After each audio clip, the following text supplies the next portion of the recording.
प्यारिओ तुहाडा इस प्रोग्राम दे विच रविदास रहे प्रसन्न तुहाडा फिर निघा स्वागत किया जाता। मैं हुणे ही बाणी दियां तुकां आप जी नूं सुणाईयां ने। बाणी दे बचन, बाणी दे पवित्र पाक बचन आपां सुने ने। तेग बहादुर सिमरिए कर नौ निध आवे थाए अरदास दे विच आउंदा है। 1621 तो लैके 2021 तक अप्रैल 1621 अप्रैल 2021 400 साल बनते हैं। सतगुरु तेग बहादुर जी महाराज जी का समुचे संसार दे विच 400 साला प्रकाश दिहाड़ा प्रगट दिहाड़ा मनाया जा रहा। मैं भी अपने चंगे भाग समझदा कि मैनू भी मौका मिलिया सतगुरां दे चरणों में शरधा के फुल भेंट करन दा। कांची टीवी के उत्ते बैठ के इस प्लेटफार्म पर बैठ के मैं हमेशा ही बेनती करया करदा, कांची टीवी ठीक है, हर एक आदमी का अपनी अपनी नीति हुंदी है, पर नीति महापुरुषों तो बखरी नहीं। कांची टीवी के उत्ते इस कांची टीवी के हर प्रोग्राम दे विच हर महापुरुष का, हर सतपुरुषों का जिन्हां ने मानवता के वास्ते, समाज वास्ते, धर्म वास्ते जां निमाणिया निताणिया निआसरिया निओटिया के वास्ते जिन्हां ने कोई बलिदान दिता है, जां कोई पर उपकार किया, कोई भला किया, जां कोई मानवता नूं चंगी सेध दिती है, तो साडा तुछ वर्गे सेवादारां दा फर्ज ही नहीं, साडी एक किस्मत है कि असीं इन्हां महापुरुषों के चरणों में बैठ के दोनों हाथ दिलों जोड़ के मन एकाग्र करके शरधा के फुल भेंट करिए। मैं पहले भी बेनती की, भावें कि मैं जदों महाराज जी का सतगुरां दा प्रकाश दिहाड़ा सी अप्रैल महीने मैं उस दिन प्रोग्राम लाया सी। अज मैं अपने आप नूं वडभागी समझदा कि मैं प्रोग्राम शुरू करने तो पहला सतगुरु तेग बहादुर जी महाराज जी नूं ये जिहड़ा प्रोग्राम है समर्पित किया है। भाव कि 400 साला मनाउंदियां होइयां कांची टीवी वालों भी उन्होंने चरणों में शरधा के फुल भेंट किए गए ने। मैं हर हफ्ते कोशिश करांगा कि महापुरुषों नूं, क्योंकि असीं भी 400 साला पुरब दे विच कांची टीवी भी उन्ना ही हिस्सेदार आ जिन्हें बाकी अपने आप को समझते हैं। गुरु के प्यारे सतगुरु तेग बहादुर जी महाराज जिन्हां दी कुर्बानी मानवता वास्ते है, और उन्होंने ही हुक्म किया सी कि किसी जीव नूं डराउणा नहीं चाहिए तो किसी तो डरना भी नहीं चाहिए। भाव हंकार ना नहीं डरना चाहिए, भाव तुहाडे हक तुहाडे कोल आ, दूसरे दे हक मारन वास्ते किसी नूं डराउणा नहीं चाहिए। तो उन्होंने मैं मोटे लफ्ज़ां च कह दियां कि सतगुरु तेग बहादुर जी महाराज का 57 श्लोक आउंदे आ, 1426 तो शुरू होंदे ने, ठीक। और उन्होंने 16वां श्लोक आउंदा भी जिहदे विच दस्सिया भी भाई निरभौ रहना, भै काहू को देत रह, भी किसी नूं डराउणा नहीं डराउणा। तो अज असी भी जिद्दां असी जकारे लाउंदे जो बोले सो निरभै, जकारे निरभै होकर लाने चाहिए, क्योंकि सानू नीचे ऊंच करे मेरा गोविंद, उन्होंने निरभै होकर साडे लई आशीर्वाद दित्ते है। तो इन्हां महापुरुषों के भी सानू निरभै हो के इन्हां दे चरणों में, क्योंकि असी इहो जिहे महापुरुषों के सेवक हाँ। सो मैं इन्हां ही महापुरुषों के चरणों के आशीर्वाद लैंदा होया रविदास रहे प्रसन्न सतगुरु रविदास महाराज के श्लोक नूं मैं ये प्रोग्राम समर्पित कर रहा। जिमें कि सतगुरु तेग बहादुर महाराज जी ने मानवता के भले वास्ते बलिदान दे दिता, धर्म की रक्षा वास्ते बलिदान दे दिता। हिंदुआं नूं जिन्हां नूं भी मुश्किल आई उन्हां दी मुश्किल नूं हल करने वास्ते अपना शीश दान कर दिता है, भेंट कर दिता है। सो इत्थे अज आप फिर आ जाइए कि इन्हां महापुरुषों तो आशीर्वाद लै लीए, सतगुरु तेग बहादुर जी, सतगुरु रविदास बाकी महापुरुषों तो, कि अज करोना वायरस चल रहा, इत्थे साडे की फर्ज बनते हैं। जे इन्हां ने मानवता के वास्ते एडे वड्डे काम कीते ने, सानू उपदेश भी यही दिता भी भाई मानवता के भले लिए काम करने आ, ते अज साडे की फर्ज बनते हैं। अज देखते हैं दुनिया भर दे विच असीं इत्थों दे सरकार दे, प्रधानमंत्री दे, इत्थों दे NHS जिन्नी भी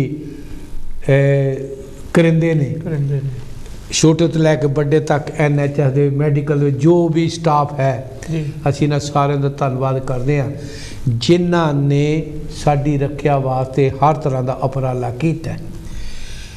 बाकी देश भी अपने अपने तरक्कियां कर रहे हैं, उपराले कर रहे हैं, पर भारत की इस वेले दशा देखिए दिन प्रतिदिन माड़ी हुंदी जा रही है करोना वायरस करके।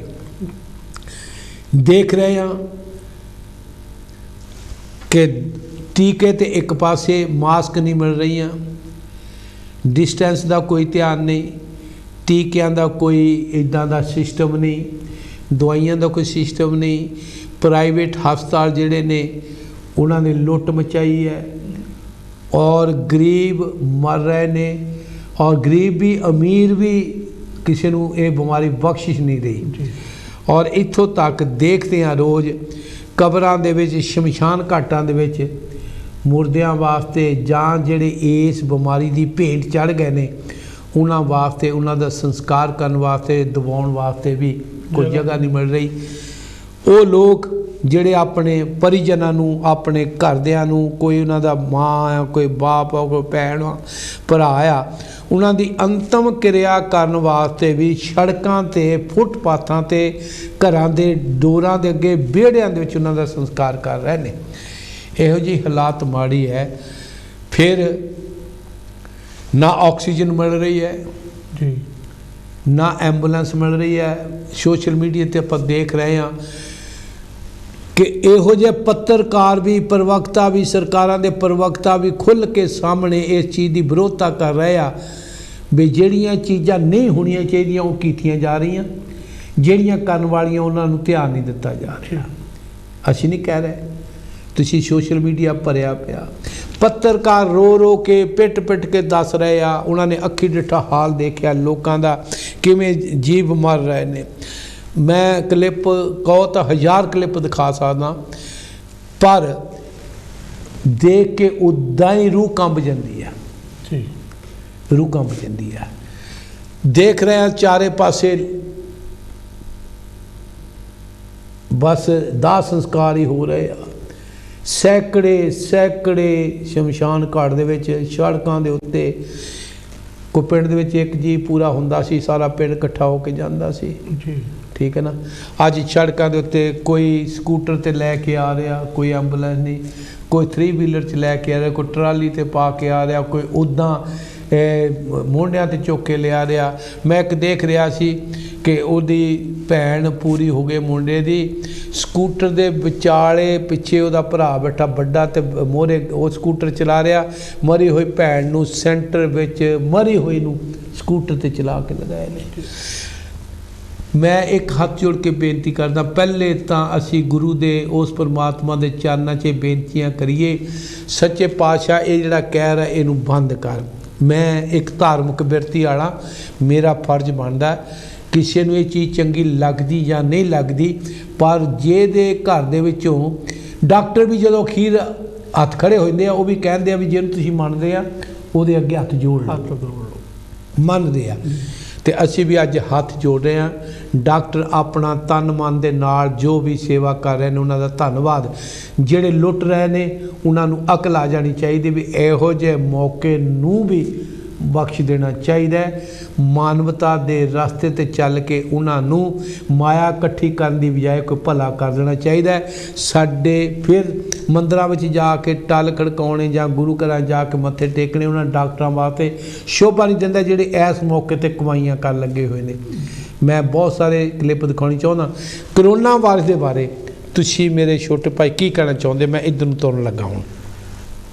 ਕਰੋਨਾ ਮਹਾਮਾਰੀ ਜਿਹੜੀ ਪੂਰੇ ਵਰਲਡ ਦੇ ਵਿੱਚ ਫੈਲੀ ਆ ਜੀ, ਆਪਾਂ ਸਾਰੇ ਇਸ ਤੋਂ ਚੰਗੀ ਤਰ੍ਹਾਂ ਜਾਣੂਗੇ ਕਿੰਨੇ ਡੇਂਜਰਸ ਆ ਇਹ। ਜੀ ਹੁਣ ਜੇ ਅੱਜ ਕੱਲ੍ਹ ਦੇ ਆਪਾਂ ਦੇਖੀਏ ਕਿ ਹਵਾ ਵਿੱਚ ਵੀ ਮੌਤ ਪਈ ਆ, ਜੀ, ਜਿਹੜੀ ਹਵਾ ਆ, ਤੇ ਲੋਕੀ ਜਿਹੜੇ ਸਿਲੰਡਰਾਂ ਦੇ ਵਿੱਚ ਜ਼ਿੰਦਗੀ ਲੱਭ ਰਹੇ ਆ ਕਿਉਂਕਿ ਆਕਸੀਜਨ ਹੈ ਨਹੀਂ। ਹੁਣ ਹਰ ਹਸਪੀਟਲ ਦੇ ਵਿੱਚ ਦੇਖ ਲਓ, ਜਿੱਥੇ ਵੀ ਆਪਾਂ ਦੇਖਦੇ ਪਏ ਹਾਂ ਸੋਸ਼ਲ ਮੀਡੀਆ ਦੇ ਇਹ ਵਿੱਚ, ਘਾਟ ਕਿੱਥੇ ਮੇਰੇ ਛੋਟੇ ਭਾਈ, ਇਹ ਘਾਟ ਕਿੱਥੇ ਆ? ਘਾਟ ਸਾਡੇ ਸਮਾਜ ਦੀ ਵੀ ਆਪਾਂ ਕਹਿ ਲੈਂਦੇ ਹਾਂ ਅਣਗਹਿਲੀ ਆ, ਜੋ ਸਾਨੂੰ ਮਹਾਂਪੁਰਸ਼ਾਂ ਨੇ ਉਪਦੇਸ਼ ਦਿੱਤੇ ਸੀ ਇਹਦੇ ਬਾਰੇ ਜੀ, ਕਿ ਜਦੋਂ ਹੁਣ ਆਪਾਂ 400 ਪ੍ਰਕਾਸ਼ ਪੁਰਬ ਮਨਾ ਰਹੇ ਆ ਜੀ, ਗੁਰੂ ਤੇਗ ਬਹਾਦਰ ਜੀ ਦਾ, ਉਹਨੇ ਵੀ ਉਪਦੇਸ਼ ਦਿੱਤਾ ਸੀ ਕਿ ਦਰਖਤ ਲਗਾਓ। ਉਹਨੇ ਪਿੱਪਲ ਦਾ ਪਵਨ ਦਰਖਤ ਗੁਰੂ ਲਗਾਉਣ, ਪਾਣੀ ਪਿਤਾ, ਦੇਖੋ ਕਿੰਨੀ ਵੱਡੀ ਉਹਨਾਂ ਨੇ ਬਹੁਤ ਬੜੀ, ਜੋ ਉਹਨਾਂ ਨੇ 4 ਵਰਡਾਂ ਦੇ ਵਿੱਚ ਸਾਰੀ ਸੰਸਕ੍ਰਿਤੀ ਸਾਰਾ ਕੁਝ ਸਮਝਾ ਦਿੱਤਾ, ਸਾਰੀ ਸ੍ਰਿਸ਼ਟੀ ਸਮਝਾਤੀ ਆ। ਉਹਨੇ ਕਿਹਾ ਸੀ ਕਿ ਆਪਣੇ ਬੋਰਡ ਦਾ ਦਰਖਤ ਲਾਓ, ਪਿੱਪਲ ਦਾ ਲਾਓ, ਤਾਂ ਕਿ ਉੱਥੋਂ ਤੁਹਾਨੂੰ ਜ਼ਿਆਦਾ ਆਕਸੀਜਨ ਜਿਹੜੇ ਇਹ ਦਰਖਤ ਦਿੰਦੇ ਸੀ। ਸਾਡੇ ਸਮਾਜ ਨੇ ਕੀ ਕੀਤਾ, ਉਹਨਾਂ ਨੂੰ ਪੂਜਾ ਕਰਨ ਦੇ ਚੱਕਰਾਂ 'ਚ ਪੈ ਗਏ।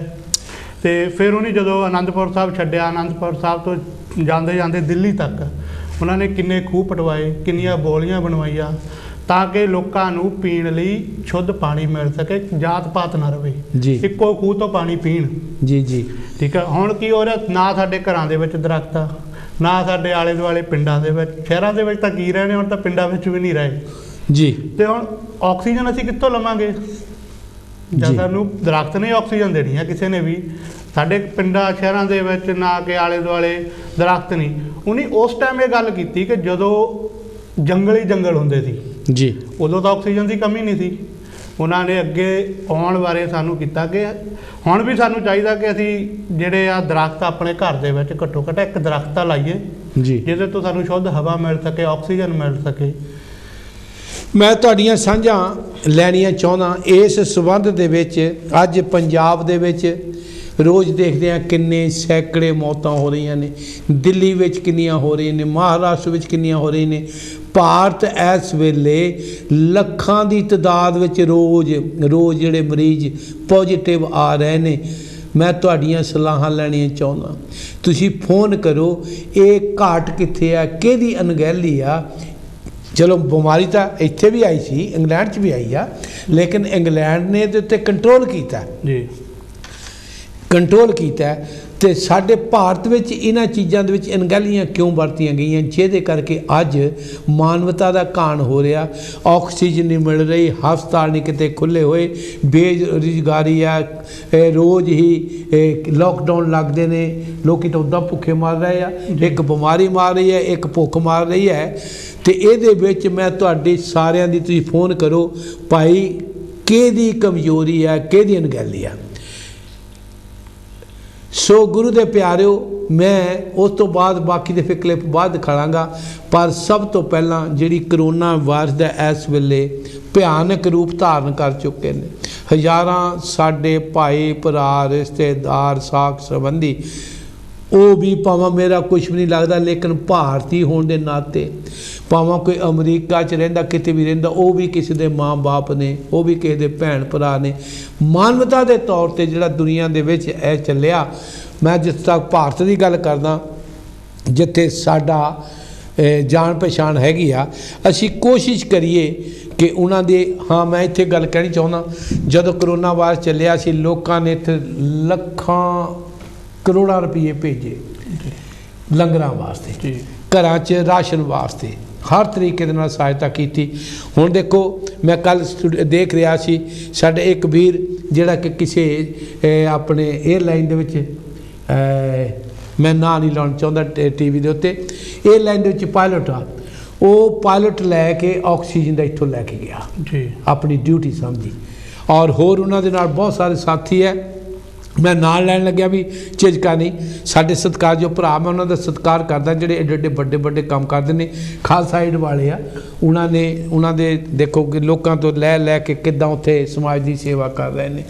ਸੋ ਆਓ, ਆਪਣਾ ਸਾਰਿਆਂ ਦਾ ਫਰਜ਼ ਬਣਦਾ, ਜਿੱਥੇ ਵੀ ਕਿਤੇ ਤੁਹਾਡੀ ਜਾਣ ਪਛਾਣ ਹੈ, ਤੁਸੀਂ ਕਿਤੇ ਵੀ ਸੇਵਾ ਤੁਹਾਡੀ ਬਣਦੀ ਹੈ, ਆਓ ਇਸ ਦੁੱਖ ਦੀਆਂ ਘੜੀਆਂ ਵਿੱਚ ਸਾਥ ਦਈਏ। ਮੈਂ ਸਿਰਫ ਤੁਹਾਨੂੰ ਪਰਸਨਲੀ ਕਹਿਣਾ ਵੀ ਤੁਹਾਡੇ ਘਰ ਦੇ ਵਿੱਚ ਜੇ ਲੋੜ ਹੈ ਤੇ ਘਰਦਿਆਂ ਨੂੰ ਸੇਵਾਵਾਂ ਭੇਜੋ। ਜੇ ਤੁਹਾਡੇ ਮੁਹੱਲੇ ਦੇ ਵਿੱਚ ਕੋਈ ਲੋੜ ਹੈ, ਉਹਨਾਂ ਨੂੰ ਆਪਣੇ ਵੱਲੋਂ ਤੁਸੀਂ ਕੋਈ ਸੇਵਾ ਕਰਨੀ ਚਾਹੁੰਦੇ, ਉਹਨਾਂ ਦਾ ਸਾਥ ਦਿਓ। ਮੇਰੀ ਹੱਥ ਜੋੜ ਕੇ ਬੇਨਤੀ ਹੈ, ਕਿਉਂਕਿ ਅੱਜ ਉੱਥੇ ਜਿਹੜੇ ਕੰਮ ਸਰਕਾਰਾਂ ਨੂੰ ਕਰਨੇ ਚਾਹੀਦੇ ਨੇ ਅੱਜ ਬਾਹਰਲੇ ਬੰਦੇ ਕਰ ਰਹੇ ਨੇ।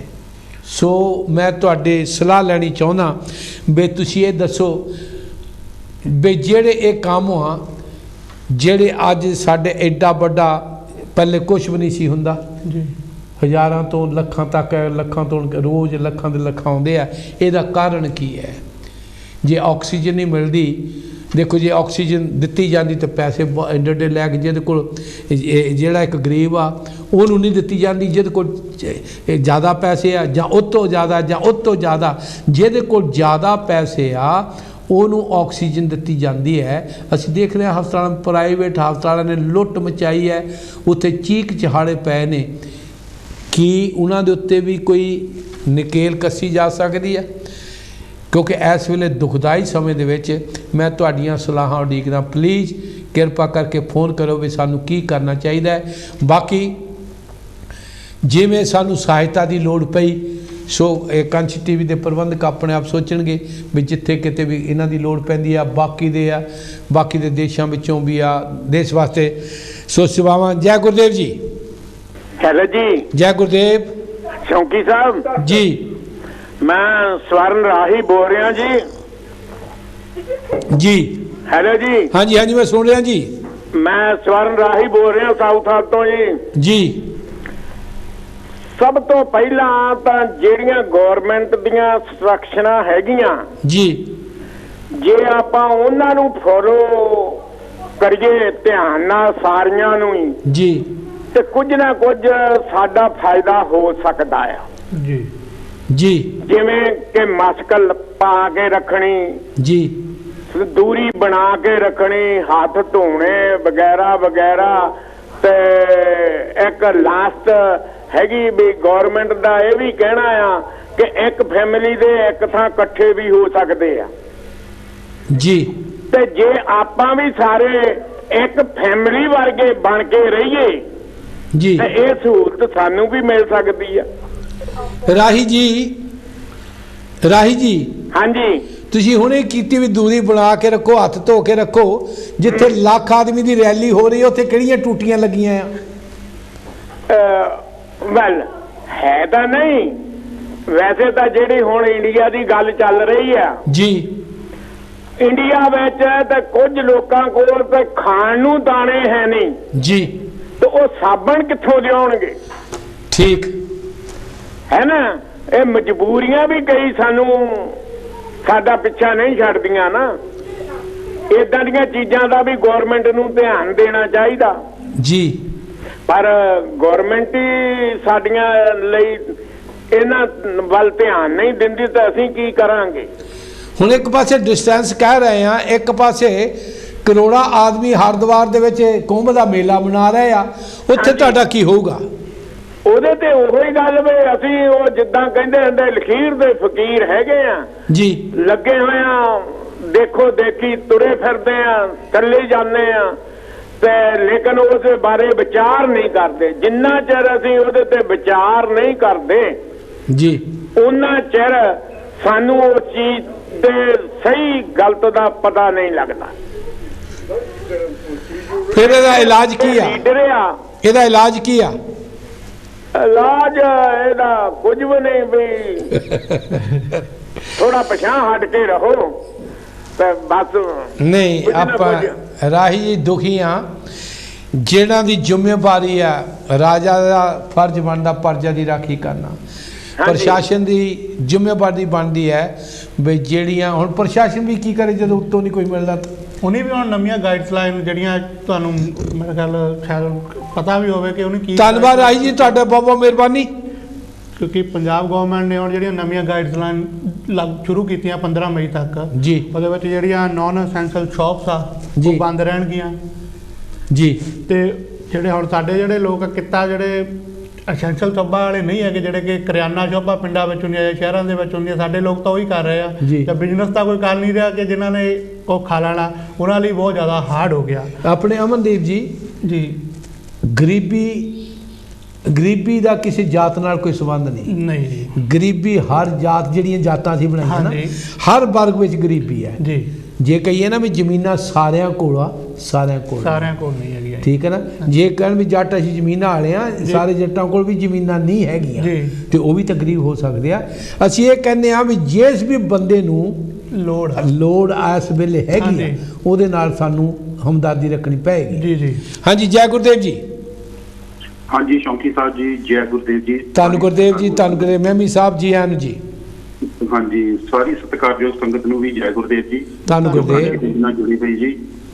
ਸੋ ਸ਼ੌਂਕੀ ਸਾਹਿਬ ਜੀ, ਸਭ ਤੋਂ ਪਹਿਲਾਂ ਤੇ ਪਹਿਲੇ ਭਾਗ ਦੀ ਗੱਲਬਾਤ ਕਰਾਂਗੇ, ਕਿਉਂਕਿ ਮੈਂ ਫੋਨ ਕਰਦਾ ਸੀ ਲੱਗ ਨਹੀਂ ਰਿਹਾ ਸੀ। ਜੇ ਲੱਗਿਆ ਤਾਂ ਉਦੋਂ ਫਿਰ ਬ੍ਰੇਕ ਦਾ ਟਾਈਮ ਆ ਗਿਆ ਸੀ ਜੀ, ਲੇਕਿਨ ਥੋੜਾ ਜਿਹਾ ਪਹਿਲੇ ਮੈਂ ਗੱਲਬਾਤ ਕਰ ਸਕਦਾ ਪਹਿਲੇ ਭਾਗ ਦੀ ਜੀ। ਜੀ ਹਾਂਜੀ, ਜੋ ਪਹਿਲੇ ਭਾਗ ਦੇ ਵਿੱਚ ਜੀ ਤੁਸੀਂ ਦਿਖਾ ਲਿਆ ਹੈਗਾ ਡੇਰਾ ਸੱਚਖੰਡ ਬੱਲਾ ਤੋਂ, ਜੋ ਉੱਥੇ ਇੱਕ ਸੰਡੇ ਨੂੰ ਜਿਹੜੀ ਹੈਗੀ ਸਾਡੀ ਲੱਗਿਆ ਕਰੇਗੀ। ਬਹੁਤ ਹੀ ਇਤਿਹਾਸਕ ਗੱਲਬਾਤ ਹੈਗੀ। ਕਿਉਂ ਇਤਿਹਾਸਕ ਗੱਲਬਾਤ ਹੈਗੀ? ਕਿਉਂਕਿ ਸਾਡੇ ਸਮਾਜ ਦੇ ਕੋਲ ਬੱਚਿਆਂ ਦੇ ਕੋਲ ਇੰਨੇ ਜਾਣੀ ਕਿ ਪ੍ਰਬੰਧ ਨਹੀਂ ਹੁੰਦੇ ਹੈਗੇ ਕਿ ਜੋ ਕਿ ਪੈਸਾ ਖਰਚ ਕੇ ਜਿਹੜੀ ਟ੍ਰੇਨਿੰਗ ਲੈ ਸਕੇ। ਉੱਥੇ ਉਹਨਾਂ ਨੂੰ ਟ੍ਰੇਨਿੰਗ ਮਿਲੇਗੀ ਔਰ ਜੋ ਜੋਬਾਂ ਤੇ ਲੱਗਣਾ ਹੈਗਾ ਉਸ ਦੇ ਵਿੱਚ ਉਹਨਾਂ ਨੂੰ ਸਹਿਯੋਗ ਮਿਲੇਗਾ। ਸੋ ਬਹੁਤ ਵਧੀਆ ਗੱਲਬਾਤ ਸੀ ਜੀ। ਤੇ ਦੂਸਰੀ ਜਿਹੜੀ ਡੇਰਾ ਸੱਚਖੰਡ ਬੱਲਾ ਵਿਖੇ ਜਿਹੜੀ ਸੰਡੇ ਨੂੰ ਇੱਕ ਇਤਿਹਾਸਿਕ ਪ੍ਰੋਗਰਾਮ ਹੋਇਆ ਹੈਗਾ, ਜੋ ਕਿ ਸ਼੍ਰੀ ਗੁਰੂ ਰਵਿਦਾਸ ਸਭਾ ਯੂਏ ਵੱਲੋਂ ਕੀਤਾ ਗਿਆ। ਤੇ ਉਸ ਦੇ ਵਿੱਚ ਜੋ ਉਹਨਾਂ ਨੇ ਕਿ ਇੱਕ ਇਤਿਹਾਸਕ ਸਿਰਜਣਾ ਕੀਤੀ ਹੈਗੀ ਦੁਬਈ ਦੀ ਧਰਤੀ ਦੇ ਉੱਤੇ, ਜੋ ਕਿ ਉੱਥੇ ਗੁਰੂ ਘਰ ਖੁੱਲ੍ਹਣ ਜਾ ਰਿਹਾ ਹੈਗਾ। ਜ਼ਮੀਨ ਉਹਨਾਂ ਨੇ ਲੈ ਲਈ, ਜ਼ਮੀਨ ਦੀ ਰਜਿਸਟਰੀ ਹੋ ਗਈ ਹੈਗੀ ਆ। ਤੇ ਉਹਨਾਂ ਦੀ ਟੀਮ ਜਿਹੜੀ ਹੈਗੀ ਆ ਕਿ ਇੰਡੀਆ ਦੇ ਵਿੱਚ ਆਈ ਹੋਈ ਸੀਗੀ ਤੇ ਉਹਨਾਂ ਨੇ ਉੱਥੇ ਜਿਹੜਾ ਹੈਗਾ ਕਿ ਕਲਾਕਾਰਾਂ ਨੂੰ ਸਨਮਾਨਿਤ ਕੀਤਾ ਹੈਗਾ, ਬੁੱਧੀਜੀਵੀਆਂ ਨੂੰ ਸਨਮਾਨਿਤ ਕੀਤਾ ਹੈਗਾ। ਤੇ ਉੱਥੇ ਹੀ ਜਿਹੜੀਆਂ ਤੁਸੀਂ ਤਸਵੀਰਾਂ ਵੀ ਦਿਖਾ ਲਈਆਂ ਹਨ, ਸੋ ਇੱਕ ਥੋੜਾ ਜਿਹਾ ਵੀਡੀਓ ਕਲਿੱਪ ਵੀ ਦਿਖਾ ਲਿਆ। ਵੀਡੀਓ ਕਲਿੱਪ ਪੂਰਾ ਨਹੀਂ ਚੱਲਿਆ, ਲੇਕਿਨ ਜੋ ਤੁਸੀਂ ਤਸਵੀਰਾਂ ਦਿਖਾ ਲਈਆਂ ਸਾਨੂੰ, ਤਸਵੀਰਾਂ ਜਿਹੜੀਆਂ ਹੈਗੀਆਂ ਸੀਗੀਆਂ ਸਤਿਗੁਰੂ ਰਵਿਦਾਸ ਵੈਲਫੇਅਰ ਮਿਸ਼ਨ ਵਰਲਡ ਦੇ ਸੇਵਾਦਾਰਾਂ ਵੱਲੋਂ ਜਿਹੜਾ ਹੈਗਾ ਕਿ ਸੰਸਥਾ ਵੱਲੋਂ ਜਿਹੜਾ ਹੈਗਾ ਕਿ ਸ਼੍ਰੀ ਗੁਰੂ ਰਵਿਦਾਸ ਸਭਾ ਯੂਏ ਦੇ ਜੋ ਸੇਵਾਦਾਰ ਹਨ, ਜੋ ਪ੍ਰਧਾਨ ਹਨ ਉੱਥੇ ਦੇ ਸ਼੍ਰੀ ਰਾਮਪਾਲ ਜੀ, ਦੇਸਰਾਜ ਜੀ ਨਾਗਰਾ ਤੇ ਨਿਰਮਲਵੀਰ ਜੀ ਨੂੰ ਜਿਹੜਾ ਸਨਮਾਨਿਤ ਕੀਤਾ ਗਿਆ। ਇਸ ਪ੍ਰੋਜੈਕਟ ਨੂੰ ਸਿਰੇ ਚਾੜਨ ਲਈ ਬਹੁਤ ਸਾਰੀਆਂ ਮਹਾਨ ਸ਼ਖਸੀਅਤਾਂ ਦਾ ਯੋਗਦਾਨ ਰਿਹਾ, ਜਿਵੇਂ ਕਿ ਡਾਕਟਰ ਹਰੀ ਸਿੰਘ ਜੀ ਜੋ ਕਿ ਯੂਏ ਸਭਾ ਦੇ ਚੇਅਰਮੈਨ ਹਨ। ਉਹਨਾਂ ਦਾ ਵਿਸ਼ੇਸ਼ ਯੋਗਦਾਨ ਇਸ ਕਰਕੇ ਰਿਹਾ, ਮੈਂ ਦੱਸਣਾ ਚਾਹਾਂਗਾ ਸਾਰੇ ਸਤਿਕਾਰਯੋਗ ਸੰਗਤ ਨੂੰ, ਕਿਉਂਕਿ ਉਹਨਾਂ ਨਾਲ ਜੁੜਿਆ ਹੋਣ ਕਰਕੇ, ਕਿ ਜਿਸ ਜਗ੍ਹਾ ਉਹ ਗੁਰੂ ਘਰ ਬਣਾਉਣ ਜਾ ਰਹੇ ਹੈਗੇ ਉੱਥੇ ਦੀ ਜੋ ਸਟੇਟ ਹੈਗੀ ਆ, ਜਿੱਦਾਂ ਕਿ ਵੱਖ-ਵੱਖ ਸਟੇਟਾਂ ਦੇ ਉੱਥੇ ਰਾਜੇ ਹੈਗੇ ਆ, ਡਾਕਟਰ ਹਰੀ ਸਿੰਘ ਜੀ ਦਾ ਉਸ ਰਾਜੇ ਨਾਲ ਕਾਫੀ ਮੇਲ ਜੋਲ ਸੀਗਾ। ਤੋਂ ਉਹਨਾਂ ਨੇ ਇਹ ਪਰਮਿਸ਼ਨ ਉਹਨਾਂ ਦੇ ਜ਼ਰੀਏ ਬਹੁਤ ਵੱਡੇ ਪੈਮਾਨੇ ਤੇ ਮੀਟਿੰਗ ਕਰਕੇ ਲਈ ਗਈ ਹੈਗੀ ਆ। ਸੋ ਸਤਿਕਾਰਯੋਗ ਸਾਥੀਓ, ਉਹਨਾਂ ਨੇ ਜ਼ਮੀਨ ਲੈ ਲਈ ਹੈਗੀ ਆ, ਲੇਕਿਨ ਹੁਣ ਆਪਣਾ ਸਾਰਿਆਂ ਦਾ ਫਰਜ਼ ਬਣਦਾ ਹੈਗਾ ਕਿ ਆਪਾਂ ਵੀ ਕੁਛ ਨਾ ਕੁਛ ਕਰੀਏ ਉਹਨਾਂ ਦੇ ਜੋ ਕਿ ਗੁਰੂ ਘਰ ਬਣਾਉਣ ਦੇ ਵਿੱਚ ਸਾਥ ਜੋ ਕਰੀਏ। ਸੋ ਇੱਥੇ ਕਾਂਸ਼ੀ ਟੀਵੀ ਦਾ ਵੀ ਬਹੁਤ ਬਹੁਤ ਧੰਨਵਾਦ ਜੀ। ਉਹਨਾਂ ਨੇ ਜਿਹੜਾ ਹੈਗਾ ਕਿ ਫਰਾਈਡੇ ਨੂੰ ਮਾਰਨਿੰਗ ਟਾਈਮ ਜਿਹੜਾ ਹੈਗਾ ਕਿ ਪ੍ਰੋਗਰਾਮ ਦਿਖਾ ਲਿਆ ਹੈਗਾ। ਸੋ ਦੂਸਰਾ ਜੀ, ਮੈਂ ਉੱਥੇ ਸਮੁੱਚੀ ਰਵਿਦਾਸੀਆ ਕੌਮ ਨੂੰ ਬਹੁਤ ਬਹੁਤ ਵਧਾਈ ਦੇਵਾਂਗਾ ਅਤੇ ਵਧਾਈਆਂ ਦੇਵਾਂਗਾ ਜੀ ਰੰਧਾਵਾ ਪਰਿਵਾਰ ਨੂੰ, ਜੋ ਕਿ ਉਹਨਾਂ ਦੇ ਘਰ ਅੱਜ ਦੇ ਦਿਨ ਖੁਸ਼ੀਆਂ ਆਈਆਂ ਸਨ। ਸੋ ਉਹਨਾਂ ਦੇ ਬੇਟੇ ਦੀ ਨਵਰਾਤਰੀ ਸੀਗੀ ਤੇ ਬਹੁਤ ਵਧੀਆ ਪ੍ਰੋਗਰਾਮ ਵੀ ਤੁਸੀਂ ਲੈ ਕੇ ਆਉਂਦੇ ਹੈਗੇ ਆ। ਤੇ ਇਸ ਹੁਣ ਆਪਾਂ ਗੱਲਬਾਤ ਕਰਦੇ ਜੀ ਇਸ ਭਾਗ ਦੀ ਜੀ, ਕਿਉਂਕਿ ਜੋ ਤੁਸੀਂ ਕੋਰੋਨਾ ਮਹਾਮਾਰੀ ਦੇ ਉੱਤੇ ਇਹ ਅੱਜ ਦਾ ਜਿਹੜਾ ਟੌਪਿਕ ਰੱਖਿਆ ਹੈਗਾ ਦੂਸਰੇ ਭਾਗ ਦਾ, ਬਹੁਤ ਹੀ ਭਿਆਨਕ ਸਥਿਤੀ ਹੈਗੀ ਆ। ਆਪ ਜੀ ਨੂੰ ਪਤਾ ਕਿ ਮੈਂ ਕੁਝ ਵੀਕਾਂ ਹੀ ਪਹਿਲਾਂ ਇੰਡੀਆ ਤੋਂ ਆਇਆ ਹੈਗਾ ਤੇ ਉੱਥੇ ਜਿਹੜਾ ਹੈਗਾ ਕਿ ਕਾਫੀ ਜਿਹੜਾ ਹੈਗਾ ਕਿ ਹਫੜਾ ਦਫੜੀ ਮਚੀ ਹੋਈ ਹੈਗੀ ਆ। ਲੇਕਿਨ ਜਿਹੜਾ ਹੈਗਾ ਕਿ ਉੱਥੇ ਲੋਕਾਂ ਨੂੰ ਜਿਹੜੀ ਥੋੜਾ ਜਿਹਾ ਧਿਆਨ ਨਹੀਂ ਦੇ ਰਹੇ ਹੈਗੇ ਆ ਹਨਾ। ਜਿਸ ਤਰ੍ਹਾਂ ਕਿ ਇਸ ਤੋਂ ਬਚਣ ਲਈ ਸਭ ਤੋਂ ਵੱਡਾ ਮਾਸਕ ਦਾ ਉਪਯੋਗ ਕਰਨਾ ਹੁੰਦਾ ਹੈਗਾ, ਕਿਉਂਕਿ ਜੇ ਮਾਸਕ ਦਾ ਉਪਯੋਗ ਕਰਨ ਤੇ ਇਸ ਤੋਂ ਬਚਿਆ ਜਾ ਸਕਦਾ ਹੈਗਾ। ਸੈਨੀਟਾਈਜ਼ ਕਰਨਾ ਬਹੁਤ ਜ਼ਰੂਰੀ ਹੈਗਾ। ਇਹਨਾਂ ਗੱਲਾਂ ਵੱਲ ਧਿਆਨ ਜਿਹੜਾ ਦੇਣਾ ਬਹੁਤ ਜ਼ਰੂਰੀ ਹੈਗਾ, ਕਿਉਂਕਿ ਜਿਹੜੀ ਭਾਰਤ ਦੀ ਸਰਕਾਰ ਹੈਗੀ ਉਸਨੇ ਬਹੁਤ ਲੇਟ ਇਸ ਦੇ ਉੱਤੇ ਕੰਮ ਕਰਨਾ ਸ਼ੁਰੂ ਕੀਤਾ ਹੈਗਾ। ਨਿੱਕਾ ਹੀ ਜ਼ਿੰਦਗੀਆਂ ਯੂਕੇ ਦੇ ਵਿੱਚ ਚਲ ਗਈਆਂ, ਪੂਰੇ ਜਾਣੀ ਕਿ ਵਰਲਡ ਦੇ ਵਿੱਚ ਚਲ ਗਈਆਂ ਹੈਗੀਆਂ, ਇੰਡੀਆ ਵਿੱਚ ਜਾ ਰਹੇ ਹਨ। ਉਹ ਪਰਿਵਾਰ ਜਿਹੜੇ ਹੈਗੇ ਆ ਕਿ ਅੱਜ ਜਿਹੜੇ ਹੈਗੇ ਆ ਕਿ ਤਰਾਸਦੀ ਨੂੰ ਚੱਲ ਰਹੇ ਹੈਗੇ ਆ। ਸੋ ਉਹਨਾਂ ਵਿਛੜੀਆਂ ਹੋਈਆਂ ਰੂਹਾਂ ਨੂੰ ਨਿੱਘੀ ਸ਼ਰਧਾਂਜਲੀ ਦੇਵਾਂਗੇ ਜੀ, ਕਿਉਂਕਿ ਤੁਸੀਂ ਕਾਂਸ਼ੀ ਟੀਵੀ ਦੇ ਪਲੇਟਫਾਰਮ ਦੇ ਉੱਤੋਂ ਬਹੁਤ ਵਧੀਆ ਲੋਕਾਂ ਨੂੰ ਅਵੇਅਰ ਕਰ ਰਹੇ ਹੋ। ਕਿਉਂਕਿ ਜਿਹੜਾ ਹੈਗਾ ਕਿ ਇਹ ਹੀ ਦਰਸਾਉਂਦਾ ਹੈਗਾ ਕਿ ਕਾਂਸ਼ੀ ਟੀਵੀ ਜਿਹੜਾ ਹੈਗਾ ਕਿ ਇਨਸਾਨੀਅਤ ਦੇ ਨਾਤੇ ਜਿਹੜਾ ਹੈਗਾ ਕਿ ਆਪਣੇ ਵਧੀਆ ਪ੍ਰੋਗਰਾਮ ਲੈ ਕੇ ਆਉਂਦੇ। ਹਰ ਪ੍ਰੈਜੈਂਟਰ ਖਾਸ ਕਰਕੇ ਤੁਹਾਡਾ ਪ੍ਰੋਗਰਾਮ ਬਹੁਤ ਹੀ ਵਧੀਆ ਹੁੰਦਾ ਹੈਗਾ ਕਿ ਸਮੁੱਚੀ ਜਿਹੜਾ ਹੈਗਾ ਕਿ ਰਵਿਦਾਸੀਆ ਕੌਮ ਦਾ ਜਿਹੜਾ ਹੈਗਾ ਸਿਰ ਬੜੇ ਮਾਣ ਨਾਲ ਜਿਹੜਾ ਉੱਚਾ ਹੁੰਦਾ ਹੈਗਾ ਜਦੋਂ ਇਹ ਜਿਹੇ ਵਧੀਆ ਪ੍ਰੋਗਰਾਮ ਆਉਂਦੇ ਹੈਗੇ ਆ। ਕਿਉਂਕਿ ਵਧੀਆ ਪ੍ਰੋਗਰਾਮ ਬਣਾਉਣ ਦੇ ਵਿੱਚ ਜਿਹੜਾ ਹੈਗਾ ਕਿ ਬਹੁਤ ਹੀ ਸਤਿਕਾਰਯੋਗ ਸਰੋਤਿਆਂ ਦਾ ਵੀ ਬਹੁਤ ਵੱਡਾ ਯੋਗਦਾਨ ਹੁੰਦਾ ਹੈਗਾ, ਕਿਉਂਕਿ ਸਮੇਂ ਸਿਰ ਜਦੋਂ ਬਹੁਤ ਹੀ ਬੜਮੁੱਲੀਆਂ ਕਾਲਾਂ ਆਉਂਦੀਆਂ ਹੈਗੀਆਂ ਜਿਨ੍ਹਾਂ ਵਿੱਚ ਕਿ ਕੁਛ ਨਾ ਕੁਛ ਸਿੱਖਣ ਨੂੰ ਮਿਲਦਾ ਹੈਗਾ, ਤੇ ਇਸ ਕਰਕੇ ਮੈਂ ਇੱਥੇ ਇਹੀ ਕਹਾਂਗਾ ਕਿ ਆਪਣੇ ਆਪ ਨੂੰ ਸੇਫ ਰੱਖਣ ਲਈ, ਚਾਹੇ ਆਪਾਂ ਦੇਸ਼ਾਂ ਦੇ ਵਿੱਚ ਬੈਠੇ ਹੈਗੇ ਹਾਂ, ਚਾਹੇ ਇਹ ਇੰਡੀਆ ਦੇ ਵਿੱਚ ਪ੍ਰੋਗਰਾਮ ਜਾਂਦਾ ਹੈਗਾ, ਤੇ ਆਪਾਂ ਨੂੰ ਜਿਹੜਾ ਸਭ ਤੋਂ ਵੱਡਾ ਜਿਹੜਾ ਹੈਗਾ ਕਿ ਮਾਸਕ ਦਾ ਉਪਯੋਗ ਕਰਨਾ ਬਹੁਤ ਜ਼ਰੂਰੀ ਹੈਗਾ। ਮੈਮੀ ਜੀ ਜੀ ਸਰ, ਦੇਖੋ ਆਪਾਂ ਜਦੋਂ ਕਰੋਨਾ ਵਾਇਰਸ ਚੱਲੀ ਸੀ, ਲੋਕਡਾਊਨ ਹੋਇਆ ਸੀ, ਇੱਥੋਂ ਲੰਗਰਾਂ ਦੇ ਲੰਗਰ ਵਾਸਤੇ ਆਪਾਂ ਗਰੀਬਾਂ ਵਾਸਤੇ ਜਾਂ ਜਿਨ੍ਹਾਂ ਨੂੰ ਕੋਈ ਇਹੋ ਜਿਹੀਆਂ ਸਹੂਲਤਾਂ ਨਹੀਂ ਸੀ ਖਾਣ ਪੀਣ ਦੀਆਂ, ਘਰਾਂ ਤੱਕ ਵੀ ਉਹਨਾਂ ਦੇ ਰਾਸ਼ਨ ਪਹੁੰਚਾਇਆ, ਅਜੇ ਤੱਕ ਵੀ ਜਾ ਰਿਹਾ ਜੀ। ਇਸ ਵੇਲੇ ਦੀ ਜਿਹੜੀ ਹਾਲਾਤ ਆ ਉਹਦੇ ਸੰਬੰਧ ਵਿੱਚ ਆਪਾਂ ਨੂੰ ਕਿਹੋ ਜਿਹੇ ਉਪਰਾਲੇ ਬਾਹਰ ਬੈਠਿਆਂ ਨੂੰ NRI ਨੂੰ ਕਿਹੋ ਜਿਹੇ ਕਰਨੇ ਚਾਹੀਦੇ ਨੇ? ਮੈਂ ਤੁਹਾਨੂੰ ਦੱਸਣਾ ਚਾਹਾਂਗਾ ਜੀ, ਚਲੋ ਬਹੁਤ ਵਧੀਆ ਤੁਸੀਂ ਇਹ ਜਿਹੜਾ ਸਵਾਲ ਹੁਣੀ ਪੁੱਛਿਆ ਹੈਗਾ। ਮੈਂ ਤੁਹਾਨੂੰ ਦੱਸਣਾ ਚਾਹਾਂਗਾ ਕਿ ਜਿਸ ਜਥੇਬੰਦੀ ਦਾ ਮੈਂ ਸੇਵਕ ਹੈਗਾ, ਸੰਸਥਾ ਸੇਵਕ ਹੈਗਾ, ਸਤਿਗੁਰੂ ਰਵਿਦਾਸ ਵੈਲਫੇਅਰ ਮਿਸ਼ਨ ਵਰਲਡ ਦਾ ਸੇਵਾਦਾਰ ਹੋਣ ਦੇ ਨਾਤੇ ਤੁਸੀਂ ਵੀ ਸੇਵਾਦਾਰ ਹੋ।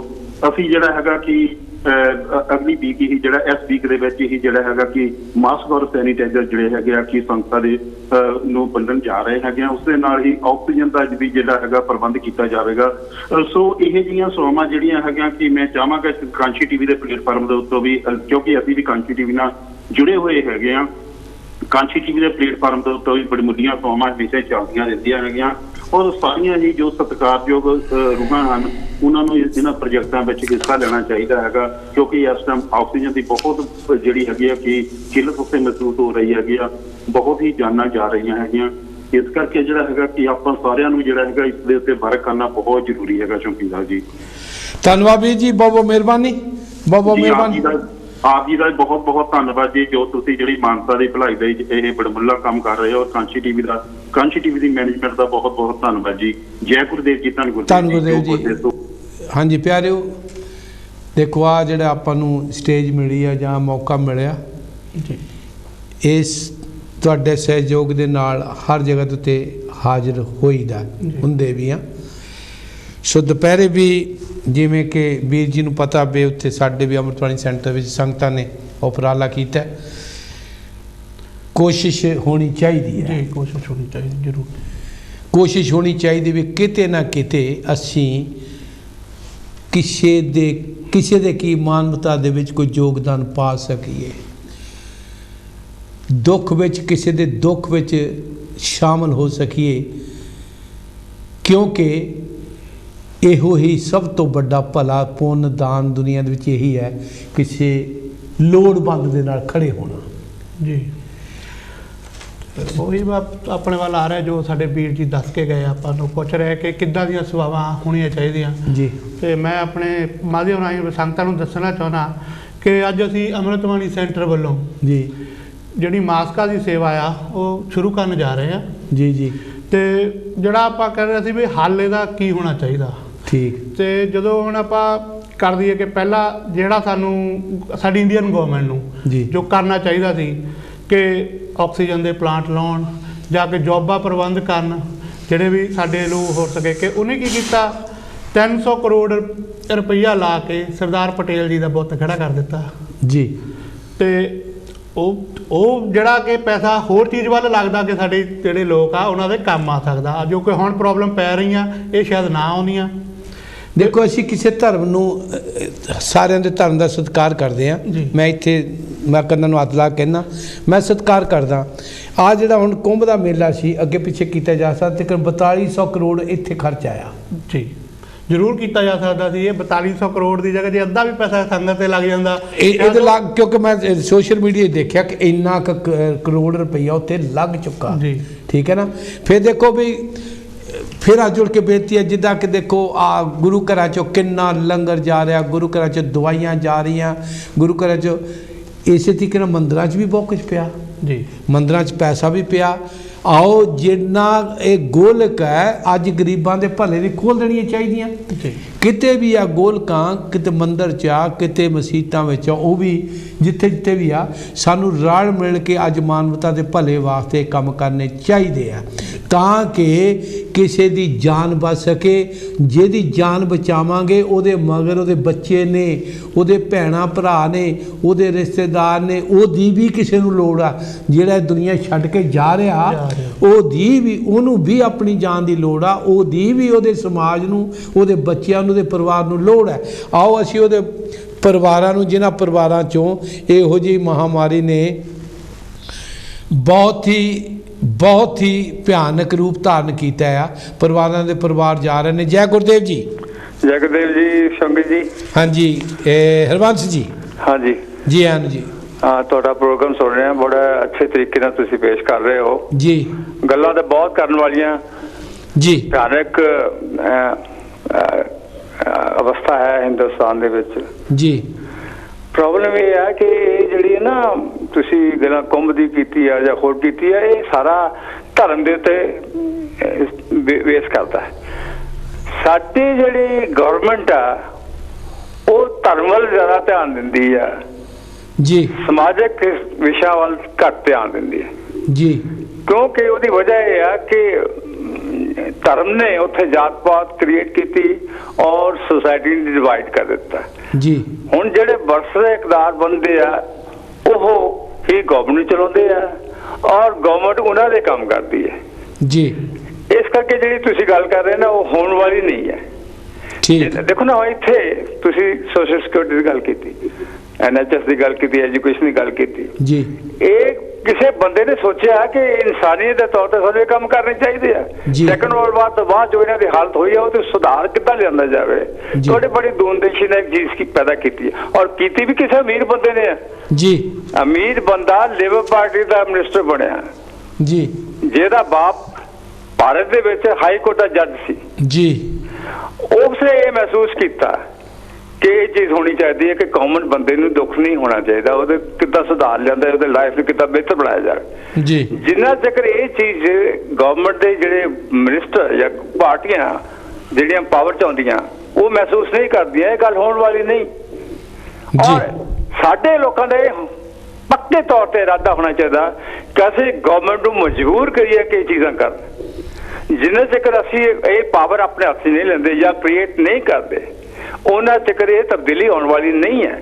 ਕਿਉਂਕਿ ਭਾਰਤ ਦੀ ਜਿਹੜੀ ਪੋਲਿਟਿਕਸ ਹੈ ਉਹ ਧਰਮ ਦੇ ਉੱਤੇ ਬੇਸ ਕਰਦੀ ਹੈ ਔਰ ਧਰਮ ਉਹਨਾਂ ਨੂੰ ਕਹਿੰਦਾ ਕਿ ਜਿਹੜੇ ਜਾਤੀ ਪਾਤ ਦੇ ਵੱਡੇ ਉਹਨਾਂ ਦੇ ਸਾਨੂੰ ਕੋਈ ਪਰਵਾਹ ਨਹੀਂ ਹੈ। ਮੈਂ ਤੁਹਾਨੂੰ ਹਜ਼ਾਰਾਂ ਆਪਣੀ ਲਾਈਫ ਦੇ ਵਿੱਚੋਂ ਗੱਲਾਂ ਦੱਸ ਸਕਦਾ ਹਾਂ ਜਿਹਦੇ ਵਿੱਚ ਜਿਹੜੇ ਇਹ ਲੋਕ ਹੈ ਇਹਨਾਂ ਦੀ ਮਾਨਸਿਕਤਾ ਜ਼ਾਹਰ ਹੁੰਦੀ ਹੈ। ਸਾਫ਼ ਹੀ ਕਹਿੰਦੇ ਨਹੀਂ ਇਹਨਾਂ ਦਾ ਕੀ ਨਹੀਂ, ਇਹਨੂੰ ਇੱਦਾਂ ਰਹਿਣ ਦਿਓ। ਜਦੋਂ ਇਹ ਮਾਨਸਿਕਤਾ ਹੋਈ ਵੀ ਇੱਦਾਂ ਰਹਿਣ ਦਿਓ ਤਾਂ ਉੱਥੇ ਸੁਧਾਰ ਕਿੱਦਾਂ ਆਊਗਾ? ਗਵਰਨਮੈਂਟ ਕਿੱਦਾਂ ਸਾਰਿਆਂ ਵਾਸਤੇ ਸੋਚੂਗੀ? ਇਹ ਚੀਜ਼ ਤੇ ਧਿਆਨ ਦੇਣਾ ਚਾਹੀਦਾ ਕਿਉਂਕਿ ਇਹ ਚੀਜ਼ ਜਿਹੜੀ ਆ, ਜਿੰਨੇ ਜਗ੍ਹਾ ਗਰੀਬ ਬੰਦੇ ਇਹ ਚੀਜ਼ ਤੇ ਵਿਚਾਰ ਨਹੀਂ ਕਰਦੇ, ਉਹ ਆਪਣੀ ਸੋਚ ਨੂੰ ਨਹੀਂ ਬਦਲਦੇ, ਆਪਣੀ ਸੋਚ ਦੀ ਜਿਹੜੀ ਵਿਚਾਰਧਾਰਾ ਉਹਨੂੰ ਪਾਵਰ ਨਹੀਂ ਦਿੰਦੇ ਔਰ ਉਹੋ ਜਿਹੇ ਉਪਰਾਲੇ ਨਹੀਂ ਕਰਦੇ ਜਿਹਦੇ ਨਾਲ ਉਹਨਾਂ ਨੂੰ ਹੋਰ ਜ਼ਿਆਦਾ ਪਾਵਰ ਮਿਲੇ ਤਾਂ ਕਿ ਗਵਰਨਮੈਂਟ ਨੂੰ ਮਨਜ਼ੂਰ ਕਰ ਸਕਣ ਕਿ ਉਹ ਸਾਰਿਆਂ ਵਾਸਤੇ ਕੰਮ ਕਰਨ। ਹਰਬੰਸ ਵੀਰ ਜੀ। ਹਾਂਜੀ। ਇੱਕ ਚੀਜ਼ ਮੈਂ ਇੱਥੇ ਆਉਣਾ ਹਾਂਜੀ ਵੀ ਜੇ ਧਰਮ ਦੇ ਨਾਂ ਤੇ ਕੋਈ ਪੋਲਿਟਿਕਸ ਕਰਦਾ, ਮੈਂ ਕੋਈ ਵੀ ਆ ਕੋਈ ਧਾਰਮਿਕ ਅਧੂਰੀ ਪਾਰਟੀ ਰਾਜਨੀਤਿਕ ਆ, ਉਹ ਭਾਈ ਜੇ ਬੰਦੇ ਹੀ ਨਹੀਂ ਰਹਿਣਗੇ, ਜੇ ਆ ਦੁਨੀਆ ਜਿੱਦਾਂ ਮਰ ਰਹੀ ਆ, ਜਿੱਦਾਂ ਦੁਨੀਆ ਜਾ ਰਹੀ ਹੈ, ਤੇ ਫਿਰ ਪੋਲਿਟਿਕਸ ਕਿਹਨਾਂ ਤੇ ਕਰਨਗੇ?